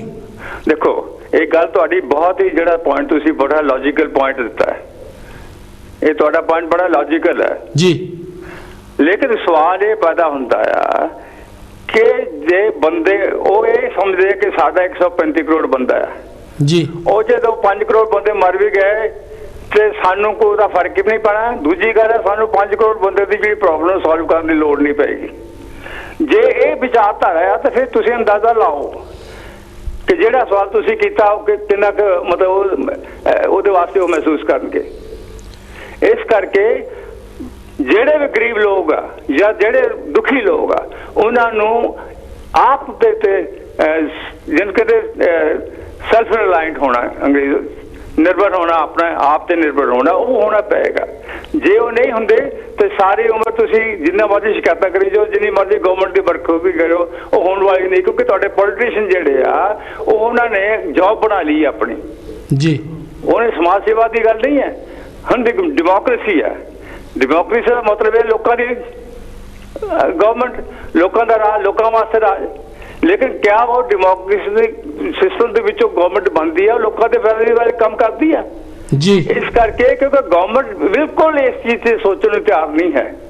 ਲੋਕਾਂ ਨੂੰ ਸੋਚਣਾ ਪਏਗਾ, ਲੋਕਾਂ ਨੂੰ ਸੋਚ ਕੇ ਲਾਮਬੰਦ ਹੋਣਾ ਪਏਗਾ, ਲੋਕਾਂ ਨੂੰ ਸੋਚ ਕੇ ਐਜੀਟੇਸ਼ਨ ਕਰਨੀ ਪਏਗੀ ਔਰ ਉਹਨਾਂ ਨੂੰ ਮਜਬੂਰ ਕਰਨਾ ਪਏਗਾ ਗਵਰਨਮੈਂਟ ਕੇ ਸਾਰਿਆਂ ਵਾਸਤੇ ਸੋਚੋ। ਧੰਨਵਾਦ ਜੀ, ਧੰਨਵਾਦ ਵੀਰ ਜੀ, ਬਹੁਤ ਬਹੁਤ ਮਿਹਰਬਾਨੀ, ਬਹੁਤ ਬਹੁਤ ਮਿਹਰਬਾਨੀ। ਸੋ ਗੁਰੂ ਦੇ ਪਿਆਰ, ਮੈਂ ਫਿਰ ਉੱਧਰ ਨੂੰ ਆ ਜਾਂਦਾ। ਆਓ ਆਪਾਂ ਹੰਬਲੇ ਮਾਰੀਏ। ਹੰਬਲੇ ਕਾਹਦੇ ਆ? ਇੱਥੇ ਚੀਜ਼ ਉੱਠਦੀ ਹੈ ਜਦੋਂ ਲਾਟਾਂ ਚੱਲਦੀਆਂ ਦੇਖ ਰਹੇ ਹਾਂ, ਸੋਸ਼ਲ ਮੀਡੀਆ 'ਚ ਲਾਟਾਂ ਚੱਲਦੀਆਂ ਦੇਖ ਰਹੇ ਹਾਂ। ਭਾਰਤ ਦਾ ਮੀਡੀਆ ਉਹ ਚੀਜ਼ਾਂ ਨਹੀਂ ਦਿਖਾਏ ਰਿਹਾ, ਪੂਰੀਆਂ ਦੇਖੇ ਨਹੀਂ ਰਹੀਆਂ ਵੀ ਉੱਥੇ ਕੀ ਹੋ ਰਿਹਾ। ਜਿਹੜੀਆਂ ਚੀਜ਼ਾਂ ਹੋ ਰਹੀਆਂ ਸੋਸ਼ਲ ਮੀਡੀਆ 'ਚ ਪਤਾ ਲੱਗ ਰਹੀਆਂ, ਨੈਸ਼ਨਲ ਮੀਡੀਆ ਵਿੱਚ ਕਿਤੇ ਦੇਖ ਹੀ ਨਹੀਂ ਰਹੀਆਂ।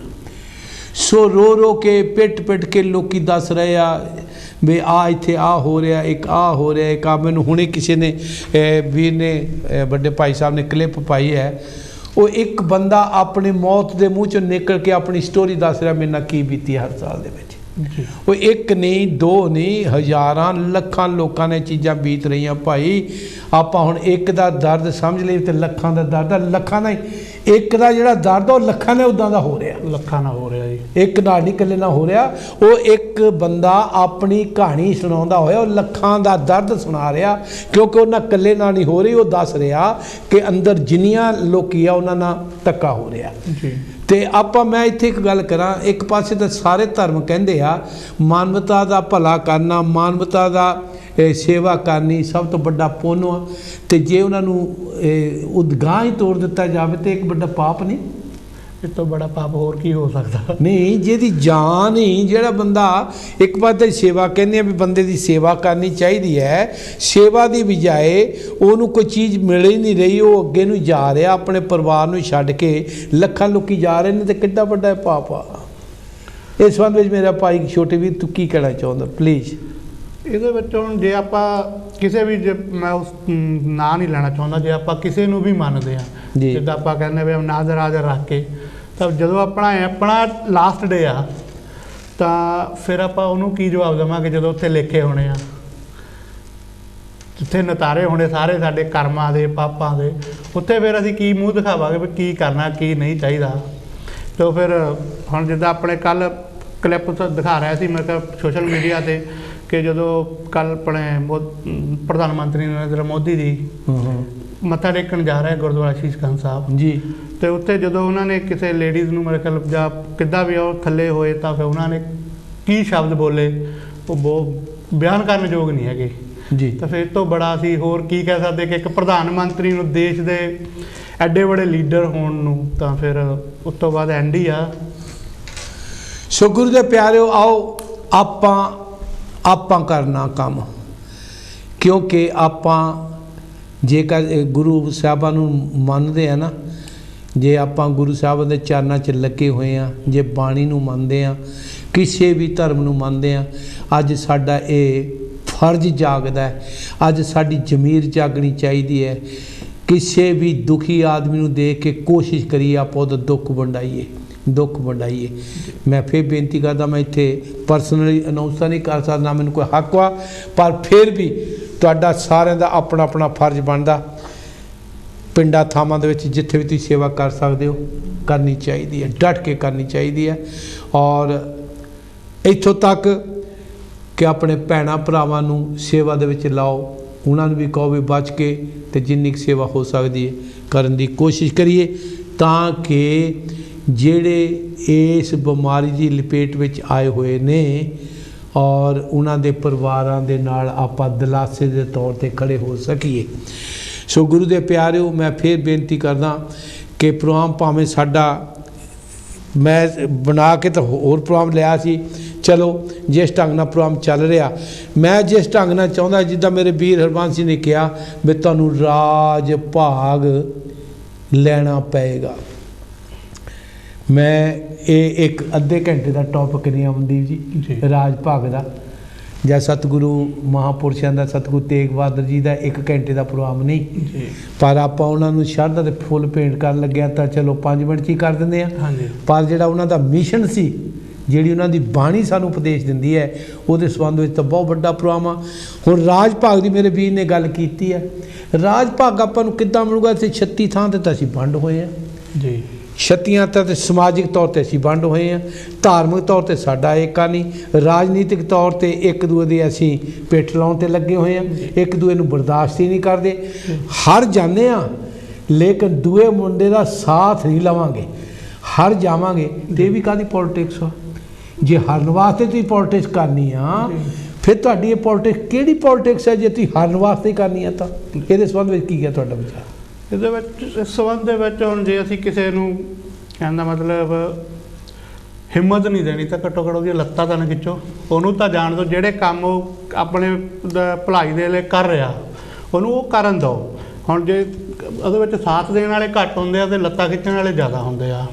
ਹੁਣ ਇੱਦਾਂ ਹੀ ਮੇਰੇ ਖਿਆਲ ਆਪਾਂ ਪੋਲੀਟੀਕਲੀ ਜੇ ਗੱਲ ਕਰੀਏ ਤਾਂ ਪਿੱਛੇ ਜੇ ਸਾਡੀ ਕੌਮ ਦੇ ਵਿੱਚ ਕਾਫੀ ਖਲਾਰਾ ਪਿਆ, ਜਦੋਂ ਫੋਟੋਆਂ ਵੀ ਮਹਾਰਾਜ ਦੀਆਂ ਉਹਨੂੰ ਹੀ ਬਰੂਮ ਦੇ ਨਾਲ ਲਾਏ ਗਏ, ਤੇ ਹੁਣ ਉਹਦੇ ਵਿੱਚ ਉਹਨਾਂ ਦਾ ਕੀ ਮੰਤਵ ਸੀ, ਕੀ ਸੀ ਕਿ ਨਹੀਂ, ਕਿ ਜਿਹੜੀ ਗੁਰੂ ਰਵਿਦਾਸ ਮਹਾਰਾਜ ਜੀ ਦੀ ਫੋਟੋ ਸੀ ਤੇ ਉਹਨਾਂ ਨੇ ਉਹ ਬਰੂਮ ਨੂੰ ਸਿੱਧਾ ਕਰਕੇ ਉਹਦੇ ਨਾਲ ਉਤਾਰੀ ਗਈ। ਕੱਲੀਆਂ ਉਹੀ ਨਹੀਂ, ਮੈਂ ਅੱਜ ਵੀ ਕਲਿੱਪ ਦੇਖੇ ਨੇ, ਹੁਣ ਜਾਣੀ ਕਿੱਥੇ ਗਰੁੱਪਾਂ ਵਿੱਚ ਆਉਂਦੇ ਨੇ ਕੁਛ ਸ਼ਰਾਰਤੀ ਤੱਤ, ਕਹਿੰਦੇ ਤਾਂ ਹੈਗੇ ਵੀ ਅਸੀਂ ਇਸ ਪਾਰਟੀ ਨਾਲ ਸੰਬੰਧ ਰੱਖਦੇ ਹਾਂ, ਨਹੀਂ, ਉਹ ਉਸ ਪਾਰਟੀ ਨੂੰ ਬਦਨਾਮ ਕਰਨ ਵਾਸਤੇ ਆਪ ਹੁਦਰੀਆਂ ਗੱਲਾਂ ਕਰਦੇ ਨੇ ਜੀ, ਜੋ ਮੂੰਹ 'ਚ ਆਉਂਦਾ। ਮੈਂ ਇੱਕ ਬੇਨਤੀ ਕਰਾਂ, ਇੱਕ ਪੋਲੀਟੀਸ਼ੀਅਨ ਨੂੰ ਬੰਦੇ ਇਕੱਠੇ ਕਰਨ ਵਾਸਤੇ ਕਈ ਲਾਲਚ ਦੇਣੇ ਪੈਂਦੇ ਲੋਕਾਂ ਨੂੰ ਜੀ, ਇਹ ਪੋਲੀਟੀਸ਼ੀਅਨ ਨੂੰ ਸਮਝ ਲੈਣਾ ਚਾਹੀਦਾ। ਹਾਂਜੀ, ਪੋਲੀਟੀਸ਼ੀਅਨ ਜਿਹੜਾ ਨਾ ਜਦੋਂ ਆਪਣਾ ਇਕੱਠ ਇਕੱਠੇ ਕਰਦਾ ਤੇ ਉਹ ਜਿਹੜੇ ਬੰਦੇ ਆ ਉਹਦੇ ਸਪੋਰਟਰ ਜਾਂ ਉਹਦੇ ਕੀ ਉਹਨੂੰ ਕਹਿੰਦੇ ਹੁੰਦੇ ਆ, ਪਿੱਠੂ ਲਾ ਲਓ ਜਾਂ ਪੰਜਾਬੀ 'ਚ ਮੈਂ ਉਹ ਲਫ਼ਜ਼ ਨਹੀਂ ਬੋਲਦਾ, ਉਹ ਆਲੇ ਦੁਆਲੇ ਲੋਕਾਂ ਨੂੰ ਲਾ ਆ ਜਾਵੇ ਤੈਨੂੰ ਚਾਹ ਪਿਲਾਵਾਂਗੇ, ਸ਼ਾਮ ਨੂੰ ਐਂ ਕਰ ਦਿਆਂਗੇ, ਆ ਜਾ ਤੈਨੂੰ 500 ਰੁਪਏ ਦਿਹਾੜੀ ਦੇ ਦੇਂਗੇ। ਪਰ ਜਦੋਂ ਤੁਸੀਂ ਸੰਤਾਂ ਮਹਾਂਪੁਰਸ਼ਾਂ ਨੂੰ ਵੱਧ ਘੱਟ ਬੋਲ ਕੇ ਲੀਡਰੀ ਚਮਕਾਉਣ ਦੀ ਕੋਸ਼ਿਸ਼ ਕਰਦੇ, ਉਹ ਕਾਮਯਾਬ ਹੋਣ ਵਾਲੀ ਨਹੀਂ। ਉਹ ਮੈਂ ਲੀਡਰਾਂ ਨਹੀਂ ਕਹਿੰਦਾ, ਜਿਹੜੇ ਲੀਡਰਾਂ ਦੇ ਮਗਰ ਇਹੋ ਜਿਹੇ ਬੰਦੇ ਜਿਨ੍ਹਾਂ ਦੀ ਸੁੱਧ ਬੁੱਧ ਪਤਾ ਨਹੀਂ ਕਦ ਵਿੱਚ ਹੁੰਦੀ ਹੈ, ਉਹ ਬਿਨਾਂ ਮਤਲਬ ਤੋਂ ਗੱਲਾਂ ਕਰਦੇ ਜਾਂਦੇ ਨੇ, ਕਿਸੇ ਸੰਤ ਨੂੰ ਮਾੜਾ ਕਹਿ ਦੇਣ, ਕਦੀ ਕਿਸੇ ਨੂੰ ਕਹਿ ਦੇਣਗੇ। ਜਿਹੜੇ ਸੰਤਾਂ ਮਹਾਂਪੁਰਸ਼ ਜਿੱਥੇ ਕਿਤੇ ਬਹਿੰਦੇ ਉੱਥੇ ਤਾਂ ਲੱਖਾਂ ਲੋਕੀ ਆ ਜਾਂਦੇ ਨੇ, ਉੱਥੇ ਲੰਗਰ ਵੀ ਨਹੀਂ ਮੰਗਣਾ ਪੈਂਦਾ। ਜੈ ਗੁਰਦੇਵ ਜੀ। ਹਾਂਜੀ, ਜੈ ਗੁਰਦੇਵ। ਚੌਂਕੀ ਭਾਈ ਜੀ, ਮੈਂ ਰਾਜ ਮੰਗ ਬੋਲ ਰਿਹਾ। ਹਾਂਜੀ ਹਾਂਜੀ, ਓਕੇ। ਮੈਂ ਥੋੜੀ ਜਿਹੀ ਖਬਰ ਦੇਣੀ ਚਾਹੁੰਦਾ ਸੀ, ਤੁਸੀਂ ਪਹਿਲਾਂ ਵੀ ਥੋੜਾ ਟੱਚ ਔਨ ਕੀਤਾ ਆ ਕਿ ਲੂਥਰਾ ਦੀ ਗੱਲ ਤੁਸੀਂ ਦੱਸਣੀ ਚਾਹੁੰਦੇ, ਦੱਸੋ। ਹਾਂ, ਲੂਥਰਾ ਦੀ ਗੱਲ ਦੱਸਣੀ ਚਾਹੁੰਦੇ ਆ। ਓਕੇ, ਲਾਸਟ ਥਰਸਡੇ ਉਹ ਕੋਰਟ ਦੇ ਵਿੱਚ ਪੇਰ ਹੋਇਆ ਸੀਗਾ। ਓਕੇ, ਸਾਰਿਆਂ ਨੂੰ ਪਤਾ ਲੂਥਰਾ ਕੌਣ ਆ, ਕਿ ਜਿਨ੍ਹਾਂ ਨੇ ਆਪਣੇ ਗੁਰੂ ਦੇ ਗਲਤ ਸ਼ਬਦ ਬੋਲੇ ਸੀਗੇ ਜੀ, ਲੰਡਨ ਤੋਂ, ਹਨਾ, ਇੱਥੋਂ ਲੰਡਨ ਤੋਂ, ਹਾਊਸਲ ਤੋਂ, ਰਾਈਟ। ਤਾਂ ਲਾਸਟ ਥਰਸਡੇ ਉਹ ਕੋਰਟ ਦੇ ਵਿੱਚ ਪੇਰ ਹੋਇਆ ਸੀਗਾ, ਤਾਂ ਉਹਨ ਗਿਲਟੀ ਪਲੀਡ ਕੀਤਾ ਆ ਜੀ। ਓਕੇ, ਐਂਡ ਗਿਲਟੀ ਪਲੀਡ ਕਰਕੇ ਇਹਦਾ ਮਤਲਬ ਹੁਣ ਕੋਈ ਹੁਣ ਸੈਂਟੈਂਸਿੰਗ ਹੋਣੀ ਆ ਐਂਡ ਆਫ ਮੇ ਜੀ, ਰਾਈਟ। ਪਰ ਇੱਕ ਇੰਨਾ ਖਿਆਲ ਰੱਖਣਾ ਪੈਣਾ, ਹੁਣ ਕਰਕੇ ਹੁਣ ਗਿਲਟੀ ਪਲੀਡ ਕੀਤਾ ਤੇ ਇਸ ਕਰਕੇ ਉਹਦੀ ਜਿਹੜੀ ਸੈਂਟੈਂਸਿੰਗ ਆ ਉਹ ਵੀ ਜਿੱਦਾਂ ਜੇ ਉਹ ਨਾਟ ਗਿਲਟੀ ਕਰਦਾ ਉਹਦੇ ਨਾਲ ਉਹ ਲੀਨੀਅੰਟ ਹੋਣੀ ਆ ਹੁਣ ਜੀ। ਓਕੇ, ਤਾਂ ਇਹ ਨਾ ਤੁਸੀਂ ਥੋੜਾ ready. Thank you Raj ji. ਮੈਂ ਫਿਨਿਸ਼ ਨਹੀਂ ਕੀਤੀ। Thank you. ਮੇਰੇ ਕਹਿਣ ਦਾ ਮਤਲਬ ਤੁਸੀਂ ਮੈਨੂੰ ਮਾੜੀ ਜਿਹਾ ਕਲਿੱਪ ਭੇਜਿਆ ਸੀ, ਮੈਂ ਜਿੰਨੀ ਕੁ ਗੱਲ ਮੈਨੂੰ ਸਮਝ ਲੱਗੀ ਮੈਂ ਭੇਜਤੀ, ਕਿਉਂਕਿ ਮੈਂ ਜੇ ਐਂਥੈਟਿਕ ਮੇਰੇ ਕੋਲ ਗੱਲ ਪ੍ਰੂਫ ਪੱਕਾ ਨਾ ਹੁੰਦਾ ਫਿਰ ਮੈਂ ਗੱਲ ਕਹਿੰਦਾ ਨਹੀਂ ਖੁੱਲ ਕੇ। ਆਈ ਨੋ ਪਰ ਮੈਂ ਕਿਹਾ ਮੈਂ ਟੈਲੀਫੋਨ ਕਰ। ਥੈਂਕ ਯੂ ਤੁਹਾਡਾ, ਤੁਸੀਂ ਗੱਲ ਨੂੰ ਬਿਲਕੁਲ ਜ਼ਿਆਦਾ ਤਾਂ ਹੈ ਕਿ ਤੁਹਾਨੂੰ ਕਿ ਕਮਿਊਨਿਟੀ ਨੂੰ ਪਤਾ ਲੱਗੇ। Thank you. Okay, thank you. ਇਸੇ ਤਰੀਕੇ ਨਾਲ ਜਿਨ੍ਹਾਂ ਨੇ ਗੁਰੂ ਮਹਾਰਾਜ ਦੀ ਬਰੂਮ ਦੇ ਨਾਲ ਫੋਟੋ ਲਾਈ ਸੀ ਉਹ ਵੀ ਅੰਦਰ ਆ, ਜਿਨ੍ਹਾਂ ਨੇ ਸਾਡੀਆਂ ਕੁੜੀਆਂ ਦੇ ਨਾਲ ਵੱਧ ਘੱਟ ਕੀਤੀ ਉਹ ਵੀ ਅੰਦਰ ਆ। ਅੱਜ ਸਮਾਜ ਜਾਗਰੂਕ ਹੋ, ਅਸੀਂ ਚਾਹੁੰਦੇ ਨਹੀਂ ਵੀ ਕਿਸੇ ਨੂੰ ਮਾੜਾ ਤੱਕੀਏ, ਅਸੀਂ ਨਹੀਂ ਕਹਿੰਦੇ, ਪਰ ਜਿਹੜਾ ਬੰਦਾ ਅੱਤ ਕਰ ਦਿੰਦਾ, ਜਿਹੜਾ ਬੰਦਾ ਜ਼ੁਲਮ ਦੀ ਅੱਤ ਕਰ ਦਿੰਦਾ, ਉਹਨੂੰ ਸਜ਼ਾ ਮਿਲਣੀ ਚਾਹੀਦੀ ਹੈ। ਕੋਈ ਗੁਰੂ ਦੇ ਖਿਲਾਫ ਗਾਲਾਂ ਸੁਣੂਗਾ, ਕੋਈ ਆਪਣੀ ਧੀ ਭੈਣ ਦੇ ਬੇਇੱਜ਼ਤੀ ਮਹਿਸੂਸ ਕਰੇਗਾ, ਕੋਈ ਆਪਣੇ ਬਾਪ ਦੀ ਬੇਇੱਜ਼ਤੀ ਬਰਦਾਸ਼ਤ ਕਰੇਗਾ, ਕੋਈ ਸਮਾਜ ਦੀ ਬੇਇੱਜ਼ਤੀ ਬਰਦਾਸ਼ਤ ਕਰੇਗਾ, ਕੋਈ ਮੈਨੂੰ ਜਾਤੀ ਸੂਚਕ ਲਫ਼ਜ਼ ਕਹਿ ਕੇ ਗਾਲਾਂ ਕੱਢੇ, ਮੈਨੂੰ ਬੰਦੂਕ ਦੀ ਨੋਕ ਦਿਖਾ ਕੇ ਵੀ ਮੈਂ ਐਡਾ ਵੱਡਾ ਧਨਾੜ ਵਾ। ਠੀਕ ਹੈ, ਧਨਾੜ ਹੈਗਾ, ਲੇਕਿਨ ਕਾਨੂੰਨ ਤੈਨੂੰ ਧਨਾੜ ਨਹੀਂ ਮੰਨਦਾ, ਕਾਨੂੰਨ ਤੈਨੂੰ ਮੇਰੇ ਵਰਗੇ ਮੰਨਦਾ। ਵੀ ਤੈਨੂੰ ਵੀ ਤੇ ਮੈਨੂੰ ਵੀ ਸੰਵਿਧਾਨ ਤੈਨੂੰ ਵੀ ਬੰਦੂਕ ਵਾਲਿਆ ਜ਼ਮੀਨਾਂ ਵਾਲਿਆ ਤੈਨੂੰ ਵੀ ਉੱਦਾਂ ਦਾ ਹੱਕ ਆ, ਹੱਕ ਮੈਨੂੰ ਵੀ ਆ। ਪਰ ਸਾਡੇ ਮੁੰਡਿਆਂ ਨੇ ਹੁਣ ਪੜ੍ਹ ਲਿਖ ਕੇ ਬਾਬਾ ਸਾਹਿਬ ਦੀ ਕਿਰਪਾ ਸਤਿਗੁਰਾਂ ਦੀ ਕਿਰਪਾ ਦੇ ਨਾਲ ਪੜ੍ਹ ਲਿਖ ਕੇ ਆਪਣੇ ਪੈਰਾਂ 'ਤੇ ਖੜੇ ਹੋਣਾ ਸਿੱਖ ਲਿਆ। ਹੱਕਾਂ ਦੀ ਰਾਖੀ ਕਰਨ ਦਾ ਸਾਨੂੰ ਚੱਜ ਆ ਗਿਆ। ਜੇਕਰ ਇਸ ਲੂਥਰਾ ਨੂੰ ਜਿਹਨੇ ਥੋੜ੍ਹੇ ਮਹੀਨੇ ਪਹਿਲਾਂ ਸਾਡੇ ਮਹਾਂਪੁਰਸ਼ਾਂ ਨੂੰ ਸਾਡੇ ਬਜ਼ੁਰਗਾਂ ਨੂੰ ਗੰਦੀਆਂ ਗੰਦੀਆਂ ਗਾਲਾਂ ਆਪਣੇ ਘਰ 'ਚ ਬਹਿ ਕੇ ਕੱਢੀਆਂ, ਉਹਨੂੰ ਸਜ਼ਾ ਮਿਲੀ ਹੈ। ਗਾਂ ਵੀ ਜਿਹੜਾ ਇਹੋ ਜਿਹੀ ਹਰਕਤ ਕਰਨ ਦੀ ਜ਼ੁਰਤ ਕਰੇਗਾ ਉਹ ਇਸੇ ਹੀ ਸਜ਼ਾ ਦਾ ਹੱਕਦਾਰ ਹੋਵੇਗਾ। ਤੇ ਮੇਰੇ ਖਿਆਲ ਜਦੋਂ ਇੱਦਾਂ ਦੀਆਂ ਸਜ਼ਾਵਾਂ ਹੋਣਗੀਆਂ ਤੇ ਅਗਲਾ ਜਿਹੜਾ ਦੂਸਰਾ ਜਾਂ ਤੀਸਰਾ ਬੰਦਾ ਗਲਤੀ ਕਰਨ ਲੱਗਿਆ ਹੋਇਆ 100 ਵਾਰੀ ਸੋਚੇਗਾ। ਇਸ ਕਰਕੇ ਅਸੀਂ ਚਾਹੁੰਦੇ ਨਹੀਂ ਵੀ ਕਿਸੇ ਨਾਲ ਅਨਿਆਏ ਹੋਵੇ। ਸਾਡੇ ਗੁਰੂ ਨੇ ਹੁਕਮ ਕੀਤਾ ਵੀ ਕਿਸੇ ਨਾਲ ਅਨਿਆਏ ਨਹੀਂ ਕਰਨਾ। ਜਿਨ੍ਹਾਂ ਦੀ ਮੈਂ ਅੱਜ ਗੱਲ ਕਰ ਰਿਹਾ, ਜਿਨ੍ਹਾਂ ਦੀ ਅਸ਼ੀਰਵਾਦ ਲੈ ਕੇ ਉਹਨਾਂ ਨੇ ਕਿਹਾ ਡਰਾਉਣਾ ਨਹੀਂ ਕਿਸੇ ਨੂੰ। ਤੇ ਭਾਈ ਜੇ ਤੈਨੂੰ ਕੋਈ ਡਰਾਵੇ ਵੀ, ਤੇਰੇ ਤੇ ਕੋਈ ਜ਼ੁਲਮ ਕਰੇ ਤੇ ਉਹਦਾ ਵੀ ਮੁਕਾਬਲਾ ਕਰਨਾ, ਇਸੇ ਕਰਕੇ ਬਾਬਾ ਸਾਹਿਬ ਨੇ ਕਿਹਾ ਐਜੀਟੇਟ ਹੋਇਓ, ਆਰਗੇਨਾਈਜ਼ ਹੋ ਕੇ ਐਜੀਟੇਟ ਕਰੋਗੇ ਨਾ। ਪਹਿਲੇ ਤੁਸੀਂ ਕੋਈ ਸਮਝਣ ਵਾਲੇ ਐਜੂਕੇਟ ਹੋਵੋ, ਤੁਹਾਨੂੰ ਅਕਲ ਆਵੇ ਵੀ ਕਿੱਧਰ ਨੂੰ ਤੁਰਨਾ, ਕਿਹੜੀ ਚੀਜ਼ ਸਹੀ ਹੈ ਤੇ ਕਿਹੜੀ ਗਲਤ ਆ। ਤੁਸੀਂ ਵਿਵੇਕੀ ਬਣਿਓ, ਸੋਚ ਸਮਝ ਕੇ ਹਰ ਪਾਸੇ ਨੂੰ ਕਦਮ ਸੋਚ ਸਮਝ ਕੇ ਪੁਰਿਓ, ਫਿਰ ਤੁਸੀਂ ਆਰਗੇਨਾਈਜ਼ ਹੋਵੋਗੇ। ਤੇ ਜੇ ਭਾਈ ਅੱਜ ਰਾਜ ਪਾਠ ਦੀ ਲੋੜ ਹੋਣੀ ਆ, ਆ ਜਿਹੜਾ ਹੁਣ ਪੰਜਾਬ 'ਚ ਗੱਲ ਚੱਲਦੀ ਆ, ਉਹ ਮੈਂ ਅਗਲੇ ਹਫ਼ਤੇ ਪ੍ਰੋਗਰਾਮ ਲਾਵਾਂਗਾ, ਪੂਰਾ ਪ੍ਰੋਗਰਾਮ ਲਾਵਾਂਗਾ। ਪਰ ਫਿਰ ਵੀ ਰਾਜਨੀਤਿਕ ਪਾਰਟੀਆਂ ਜਿਹੜੇ ਕਹਿੰਦੇ ਆ ਕਿ ਅਸੀਂ ਇਸ ਸਮਾਜ ਦੇ ਨਾਲ ਸੰਬੰਧ ਰੱਖਦੀਆਂ, ਜੇ ਸਮਾਜ ਦੇ ਨਾਲ ਸੰਬੰਧ ਰੱਖਦੀਆਂ ਤੇ ਸਮਾਜ ਦੇ ਮਹਾਂਪੁਰਸ਼ਾਂ ਦਾ ਵੀ ਸਤਿਕਾਰ ਕਰਨਾ ਪਏਗਾ, ਜਿਨ੍ਹਾਂ ਦੇ ਮਗਰ ਸੰਗਤਾਂ, ਤੇ ਫਿਰ ਅਸੀਂ ਰਾਜ ਪਾਠ ਲੈ ਸਕਦੇ ਹਾਂ। ਜੇਕਰ ਤੁਸੀਂ ਲੋਕਾਂ ਦੀਆਂ ਭਾਵਨਾਵਾਂ, ਲੋਕਾਂ ਦੀਆਂ ਸੋਚਾਂ ਨੂੰ ਸਮਝ ਕੇ ਧਾਰਮਿਕ ਹੋਣ, ਸਮਾਜਿਕ ਹੋਣ, ਨਿੱਜੀ ਹੋਣ, ਜੇ ਉਹਨਾਂ ਦੀਆਂ ਭਾਵਨਾਵਾਂ ਨੂੰ ਨਾਲ ਲੈ ਕੇ ਉਹਨਾਂ ਦੀ ਕਦਰ ਕਰੋਗੇ, ਰਾਜ ਪਾਠ ਕਿਤੇ ਦੂਰ ਨਹੀਂ। ਰਾਜ ਪਾਠ ਅਸੀਂ ਲੈ ਸਕਦੇ ਹਾਂ। ਨਾਲ ਇੱਕ ਚੀਜ਼ ਆ ਪਰਸਨੈਲਿਟੀ ਕਲੈਸ਼, ਸਭ ਤੋਂ ਵੱਡੀ ਬਿਮਾਰੀ ਕਾਮ, ਕ੍ਰੋਧ, ਲੋਭ, ਮੋਹ, ਹੰਕਾਰ, ਇਹ ਤਾਂ 5 ਸੀ। ਜਿਹੜੀ 7ਵੀਂ ਈਰਖਾ, 7ਵਾਂ ਪਰਸਨੈਲਿਟੀ ਕਲੈਸ਼, ਇਹ ਤਾਂ ਕਿੰਨੀਆਂ ਚੀਜ਼ਾਂ ਬਿਮਾਰੀਆਂ ਚਿੰਬੜੀ ਜਾਂਦੀਆਂ, ਜਿਹੜੀਆਂ ਸਾਨੂੰ ਨਾ ਗਾਂਹ ਨੂੰ ਜਾਣ ਦਿੰਦੀਆਂ। ਜਦੋਂ ਗਾਂਹ ਨੂੰ ਵਧਣਾ ਭਾਈ, ਫਿਰ ਪੈਰ ਗਾਂਹ ਨੂੰ ਪੱਟਣਾ ਪਏਗਾ ਤੇ ਖਿੱਚਣ ਵਾਲੇ ਨੂੰ ਪਰੇ ਕਰਨਾ ਪਏਗਾ। ਤੇ ਜਿਹੜੇ ਪਾਰਟੀਆਂ ਨੂੰ ਬਦਨਾਮ ਕਰਨ ਵਾਲੇ ਤਰ੍ਹਾਂ ਤਰ੍ਹਾਂ ਦੀਆਂ ਭਾਸ਼ਾ ਬੋਲਦੇ ਨੇ, ਸੰਤਾਂ ਮਹਾਂਪੁਰਸ਼ਾਂ ਨੂੰ ਬੋਲਦੇ ਨੇ, ਮੈਂ ਉਹਨਾਂ ਨੂੰ ਵੀ ਬੇਨਤੀ ਕਰਦਾ, ਤੁਹਾਡੇ ਨਾਲੋਂ ਸੰਤਾਂ ਨੂੰ ਸੰਗਤਾਂ ਸ਼ਰਧਾ ਨਾਲ ਪੂਜਦੀਆਂ, ਤੁਸੀਂ ਉਹਨਾਂ ਦੇ ਉੱਤੇ ਤਰ੍ਹਾਂ ਤਰ੍ਹਾਂ ਦੇ ਕਮੈਂਟ ਕੱਸਦੇ ਹੋ। ਮਾਫ਼ ਕਰਨਾ ਜੇ ਤੁਸੀਂ ਕਿਸੇ ਨੂੰ ਨਹੀਂ ਮੰਨਦੇ, ਤੁਹਾਨੂੰ ਮਜਬੂਰੀ ਨਹੀਂ, ਤੁਹਾਨੂੰ ਹੱਥ ਜੋੜ ਕੇ ਨਹੀਂ ਬੇਨਤੀ ਕੀਤੀ ਜਾਂਦੀ ਤੁਸੀਂ ਸੰਤ ਨੂੰ ਮੱਥਾ ਟੇਕੋ। ਪਰ ਜਦੋਂ ਕਿਤੇ ਲੋੜ ਪੈਂਦੀ ਹੈ ਉਦੋਂ ਤੁਹਾਨੂੰ ਵੀ ਉੱਥੇ ਹੀ ਦੇਖੀਦਾ ਜੀ, ਉਦੋਂ ਤੁਹਾਨੂੰ ਵੀ ਉੱਥੇ ਮੱਥੇ ਟੇਕਣ ਵਾਸਤੇ ਦੇਖੀਦਾ। ਤੇ ਇਸ ਕਰਕੇ ਸਦਾ ਇੱਕੋ ਹੀ ਨੀਤ 'ਤੇ ਰਹੋ, ਇੱਕੋ ਹੀ ਨੀਤੀ 'ਤੇ ਰਹੋ। ਭਾਈ ਪਿਆਰ ਕਰੋ ਤੇ ਪਿਆਰ ਲਵੋ, ਸਤਿਕਾਰ ਕਰੋ ਤੇ ਸਤਿਕਾਰ ਲਵੋ, ਫਿਰ ਰਾਜ ਪਾਠ ਕਿਤੇ ਦੂਰ ਨਹੀਂ। ਆਓ ਰਲ ਮਿਲ ਕੇ ਭਾਈਚਾਰਾ ਪੈਦਾ ਕਰੀਏ, ਮਹਾਂਪੁਰਸ਼ਾਂ ਦਾ ਸਤਿਕਾਰ ਕਰੀਏ। ਲੀਡਰਾਂ ਦਾ ਸਤਿਕਾਰ ਆਪਣੇ ਆਪ ਹੋਏਗਾ ਜੇ ਸੰਗਤਾਂ ਦੇ ਮਹਾਂਪੁਰਸ਼ਾਂ ਦਾ ਸਤਿਕਾਰ ਕੀਤਾ ਜਾਵੇ ਤਾਂ, ਕਿਉਂਕਿ ਕਿਸੇ ਨਾ ਤਾਂ ਜੁੜੇ ਹੁੰਦੇ ਨੇ। ਜੇ 2-4 ਜੇ ਨਹੀਂ ਜੁੜੇ ਹੁੰਦੇ ਤਾਂ ਉਹਨਾਂ ਦੀ ਚਿੰਤਾ ਨਹੀਂ। ਆਪਣੇ ਅਮਨਦੀਪ ਜੀ ਤੁਹਾਡਾ ਬਹੁਤ ਬਹੁਤ ਧੰਨਵਾਦ ਵੀਰ ਜੀ। ਸਮਾਂ ਤੇ ਆਪਣਾ ਸਮਾਪਤੀ ਵੱਲ ਜਾ ਰਿਹਾ। ਸੋ ਪਿਆਰੀ ਸਾਧ ਸੰਗਤ ਜੀ, ਗੁਰੂ ਦੇ ਪਿਆਰਿਓ, ਆਪਣੇ ਆਪਣੇ ਘਰਾਂ ਸੇਫ ਰਹੋ। ਹਾਂ, ਜਿੱਥੇ ਸੇਵਾਵਾਂ ਦੀ ਲੋੜ ਹੈ, ਇੰਡੀਆ ਭਾਰਤ ਵਿੱਚ ਬੜੇ ਪਿਆਰ ਸਤਿਕਾਰ ਦੇ ਨਾਲ ਸੇਵਾਵਾਂ ਭੇਜੋ ਤੇ ਕਰੋ। ਤੁਹਾਡਾ ਸਾਰਿਆਂ ਦਾ ਬਹੁਤ ਬਹੁਤ ਧੰਨਵਾਦ। ਬੋਲਦਿਆਂ ਚੱਲਦਿਆਂ ਬਾਣੀ ਪੱਖੋਂ ਕਿਸੇ ਨੂੰ ਮੈਂ ਗਲਤ ਬਾਤ, ਅਸੀਂ ਦੋਨੋਂ ਭਰਾ ਕਹਿ ਗਏ ਹੋਵਾਂਗੇ ਤੇ ਤੁਹਾਡੇ ਤੋਂ ਹੱਥ ਜੋੜ ਕੇ ਮਾफ़ੀ ਮੰਗਦੇ ਹਾਂ। ਇਸੇ ਤਰੀਕੇ ਨਾਲ ਕਾਂਚੀ TV ਦੇਖਦੇ ਰਹੋ। ਕਾਂਚੀ TV ਤੁਹਾਡੇ ਹਰ ਦੁੱਖ ਸੁੱਖ ਦੇ ਵਿੱਚ ਸਮਾਜ ਦੇ ਨਾਲ ਹਰ ਜਗ੍ਹਾ ਦੇ ਉੱਤੇ ਖੜਾ। ਤੁਹਾਡਾ ਬਹੁਤ ਬਹੁਤ ਧੰਨਵਾਦ। ਜੈ ਗੁਰਦੇਵ, ਜੈ ਭੀਮ, ਜੈ ਸਵਾਮੀ ਵਾਲਮੀਕ ਜੀ। ਬਹੁਤ ਬਹੁਤ ਧੰਨਵਾਦ। ਰੱਬ ਰਾਖਾ, ਖੁਸ਼ ਰਹੋ ਜੀ।